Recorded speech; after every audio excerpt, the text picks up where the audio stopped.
Being nice has been sold to us as a virtue, but for many, it's a trap. It's the silent agreement to be agreeable, to shrink, to apologize for our own space. And it's costing you respect. Most people will keep playing nice, wondering why they're overlooked. But 99% of the respect you crave is unlocked by a specific behavioral shift in the final chapter that changes how you are perceived instantly. Don't stay stuck in the nice trap. The niceness trap. Let's be incredibly clear from the start. This is not about being unkind. Kindness is a strength.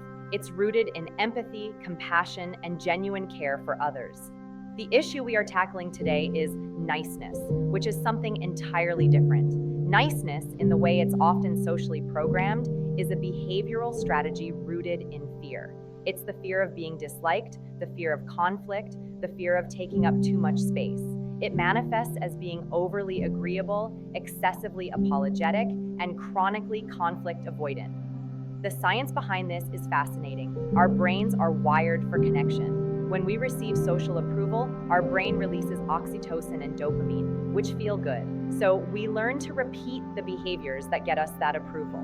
For many, that behavior is niceness. We become addicted to the small, fleeting rewards of being agreeable, not realizing the massive long-term cost, a fundamental lack of respect. This niceness trap is a cycle that is incredibly difficult to break. It starts when you suppress your own opinion in a meeting to avoid making waves. Someone else says the same thing 5 minutes later and is praised for their insight. You feel a pang of frustration, but you stay quiet. Or maybe you take on extra work you don't have time for because you feel guilty saying no. You work late, stressed, and resentful, while the person who asked is home relaxing. Each time you do this, you send a powerful set of nonverbal cues to the world. These cues signal, my needs are less important than yours. My time is less valuable than yours. My opinion is less valid than yours. People are not consciously logging this information, but their subconscious brains are expert pattern recognizers. They learn very quickly that you are the path of least resistance. And while they might like you for it, they will not respect you. The neurochemical fallout of this is significant. When you consistently act against your own best interests, your body is flooded with cortisol, the stress hormone. That chronic, low-level stress impairs your cognitive function, drains your energy, and chips away at your self-esteem. You start to believe the story your behavior is telling, that you are, in fact, less important. This is why simply deciding to be more confident doesn't work. You have to interrupt the behavior itself. You have to break the addiction to the fleeting approval that niceness provides and start tolerating the short-term discomfort of being assertive in order to gain the long-term, deeply satisfying reward of genuine respect. The first step is to become a detective of your own niceness patterns. For the next week, I want you to notice every time you do something out of a sense of obligation or fear of disapproval. Notice when you say, "I'm sorry," when you've done nothing wrong. Notice when you use softening language like, "I just think maybe," instead of, "I believe." Notice when you agree with something you don't actually believe. Don't judge yourself, just observe. This act of bringing the unconscious pattern into your conscious awareness is the first and most critical step to dismantling it. You cannot change a program you don't know is running. By identifying these moments, you are taking back control. You are beginning the process of trading the shallow currency of being liked for the deep, intrinsic gold of being respected. Warm competence? So, if the answer isn't being nice, what is it? The solution lies in a powerful combination of two core traits that all highly respected and influential people demonstrate: warmth and competence. This framework, developed by social psychologists Amy Cuddy, Susan Fiske, and Peter Glick, is one of the most important models in all of human dynamics. Warmth encompasses traits like kindness, empathy, and trustworthiness. It answers the question, is this person a friend or a foe? Competence encompasses traits like intelligence, skill, and effectiveness. It answers the question, can this person enact their intentions? The niceness trap is what happens when you over-index on warmth cues and completely neglect your competence cues. You are perceived as friendly and well-intentioned, but ultimately harmless and ineffectual. The goal is to be seen as both. This is the sweet spot of influence. This is where respect lives. Let's break down the cues. Warmth cues are what you're likely already very good at. They include smiling, nodding, mirroring body language, and using inclusive language. These are crucial for building rapport and trust. You should not stop doing these things. The problem is when they are not balanced with competence cues.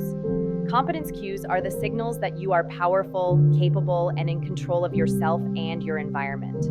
These are the signals that niceness actively suppresses. One of the most powerful ways to signal competence is through your body language. People who are perceived as competent take up space. They have open, expansive posture. Think about standing with your feet shoulder-width apart, your shoulders back, and your head held high. Contrast this with the low competence cues of shrinking, crossing your arms and legs, hunching over, or making yourself physically smaller. Your vocal power is another critical channel for signaling competence. A common pattern associated with niceness is using a high vocal inflection at the end of a sentence, which makes a statement sound like a question. This is called uptalk, and it absolutely destroys your perceived authority. It signals uncertainty and a need for validation. To counter this, practice speaking from your diaphragm and ending your statements with a downward inflection. It feels definitive and confident. Another verbal cue is to eradicate minimizing language from your vocabulary. Words like just, maybe, sort of, and a little bit are used to soften your message. But what they really do is signal that you don't fully stand behind what you're saying. Instead of, I just wanted to add one little thing, try, here is my perspective. The difference is profound. Here is an actionable challenge for you. The next time you are in a meeting or a conversation where you need to be taken seriously, I want you to focus on embodying 3 competence cues. First, maintain an expansive posture. Plant your feet firmly on the ground. Second, when you speak, make a conscious effort to end your sentences with a downward inflection. Record yourself on your phone if you have to, so you can hear what you sound like. Third, make one declarative statement without any softening or minimizing language. It will feel incredibly bold at first. Your brain, so used to the niceness pattern, will scream at you that you're being aggressive. But I promise you, you are not. You are simply balancing your natural warmth with the confidence you already possess. You are showing up as your whole powerful self, and that is the foundation of earning respect. Strategic disagreement. One of the biggest fears for someone caught in the niceness trap is disagreement. We have been conditioned to believe that disagreement equals conflict, and that conflict is dangerous and will lead to social rejection. So we nod, we smile, we say, that's a great point, even when we think the point is completely off base.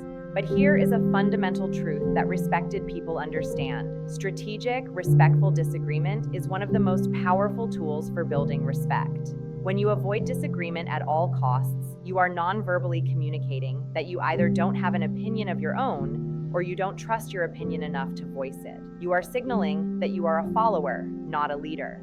A person who can disagree thoughtfully and constructively, however, signals intellectual rigor, confidence, and a commitment to finding the best possible outcome, not just the most harmonious one. The key is to reframe what disagreement is. It is not a personal attack. It is not a battle to be won. It is a collaborative exploration of ideas. The goal isn't to prove the other person wrong, but to contribute your unique perspective to the conversation. When you do this effectively, it actually increases the other person's respect for you. It shows you are engaged, you are thinking critically, and you value the topic enough to challenge it. The science of this is tied to the concept of psychological safety.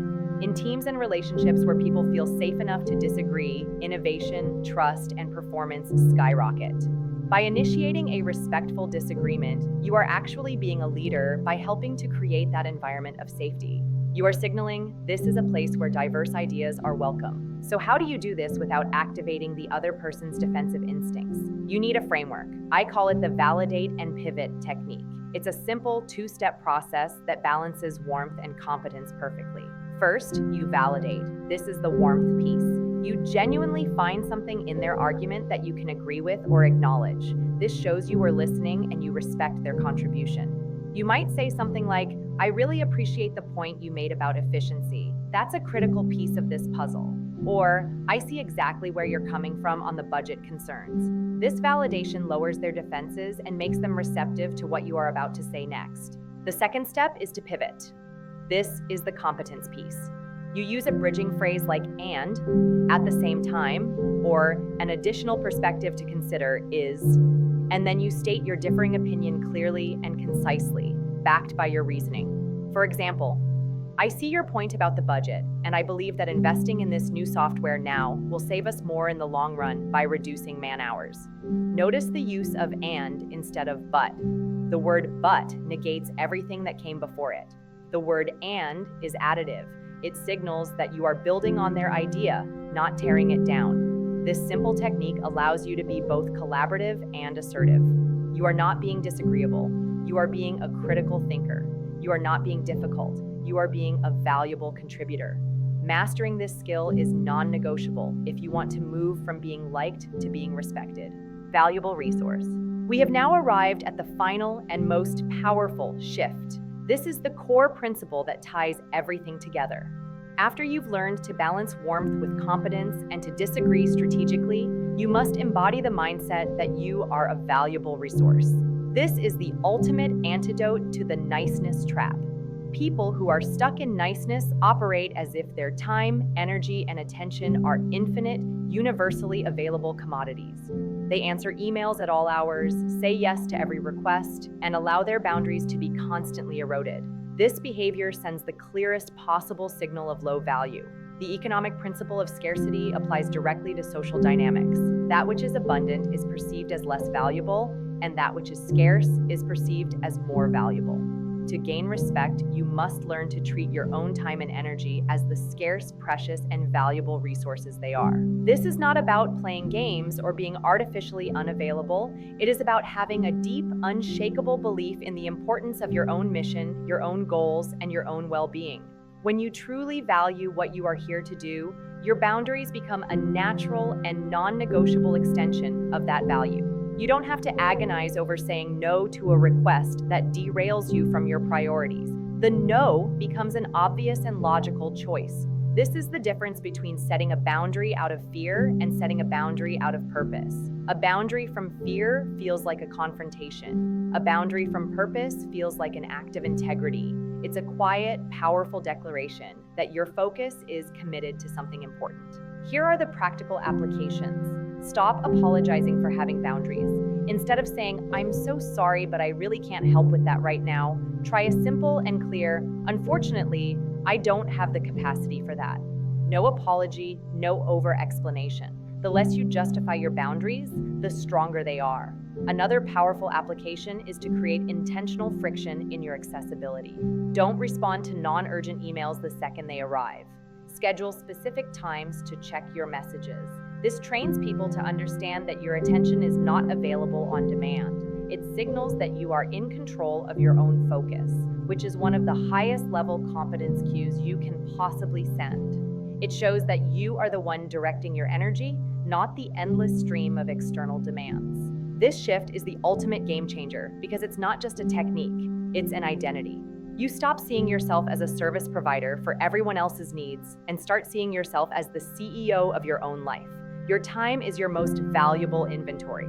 Your energy is your working capital. You allocate these resources with strategic intention. This is what generates deep, unshakable respect from men, from women, from everyone. They respect you because you so clearly and calmly respect yourself. They see that your world doesn't revolve around their approval because it revolves around your own purpose. This is the final and most profound step away from niceness. You are still a kind, warm, and empathetic person, but you are now anchored in a powerful sense of your own value.